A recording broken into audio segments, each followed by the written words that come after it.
தொகுதி பங்கீடு தொடர்பாக பாஜக, பாமக இடையே தற்பொழுது கூட்டணி பேச்சுவார்த்தையில் இழுபறி நீடித்து வருவதாக தகவல்கள் தெரிவிக்கின்றன. இதுகுறித்தான கூடுதல் விவரங்களுடன் இணைகிறார் எமது செய்தியாளர் சந்தோஷ். வணக்கம் சந்தோஷ். தற்பொழுது தொகுதி பங்கீடு தொடர்பாக பல்வேறு கட்சிகள் கூட்டணி கட்சிகளுடன் பேச்சுவார்த்தை நடத்தி வருகிறார்கள். இதற்கிடையில் பாஜக, பாமக இடையே இழுபறி நீடிக்க காரணம் என்ன? இதுகுறித்தான விரிவான தகவல்களை பகிர்ந்துக்கோங்க. நிச்சயமாக நாடாளுமன்ற தேர்தல் நெருங்கி வரக்கூடிய சூழ்நிலையில் அனைத்து கட்சிகளும் இந்த கூட்டணி பேச்சுவார்த்தையில் தொடர்ந்து ஈடுபட்டு வருகின்றனர். அந்த வகையில் பாஜகவுடன் கூட்டணி குறித்து தேசிய தலைமை பாஜக தான் முடிவெடுக்க வேண்டும் என்றும் நேற்றைய தினம் தமிழக பாஜக தலைவர் அண்ணாமலை தெரிவித்திருந்தார். இந்த நிலையில் கடந்த வாரம் முதலில் இருந்தே பாஜகவிற்கும் அதே போல பாமகவிற்கும் இந்த கூட்டணி பேச்சுவார்த்தை என்பது தொடர்ச்சியாக நடைபெற்று வருகிறது. இந்த நிலையில் பாமக தரப்பிலிருந்து 12 தொகுதிகளை கேட்கக்கூடியவர்கள், அதே போல ராஜ்யசபாவிலும் ஒரு இடம் கேட்கிறார்கள். அதே போல பாஜகவிலிருந்து 12 இடங்கள் கொடுக்க முடியாது எனவும் 7 இடங்களை ஒதுக்கீடு செய்வதாகவும் பாஜக தற்போது முடிவெடுத்திருக்கிறது. குறிப்பாக தேசிய தலைமை பாஜகவிடம் அனுமதி பெற்றுதான் இந்த 7 இடங்களையும் கொடுப்பதாகவும் தெரிவித்து இருக்கின்றனர்.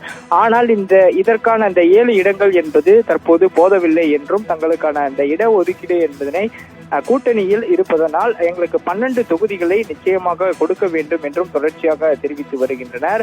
பாஜக சார்பில் இருக்கக்கூடிய தமிழ் மாநில காங்கிரஸ் கட்சியுடைய தலைவர் ஜி.கே. வாசனும் தற்போது பாமகவுடன் இந்த கூட்டணி பேச்சுவார்த்தையில் தொடர்ச்சியாக ஈடுபட்டு வருகிறார்.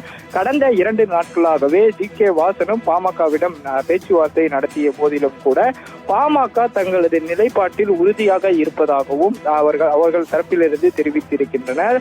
அதனால் 12 தொகுதிகளை ஒதுக்கீடு செய்தால் கூட்டணியில் இருப்போம் என்றும், இல்லை என்றால் அடுத்த கட்ட நடவடிக்கை நோக்கி செல்வோம் என்றும் பாமக தரப்பில் தெரிவித்திருக்கக்கூடிய நிலையில் பாஜகவும் 7 இடங்களை ஒதுக்கீடு செய்வதற்கான நிலைப்பாட்டில் தான் தற்போது வரையிலுமே இருக்கின்றனர்.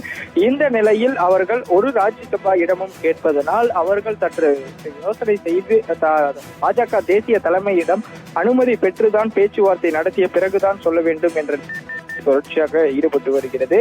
இந்த நிலையில் பாஜக, பாமக இடையே இந்த கூட்டணி பேச்சுவார்த்தையில் தொடர்ச்சியாக இழுபறி என்பதும் நடைபெற்றுக் கொண்டிருக்கிறது.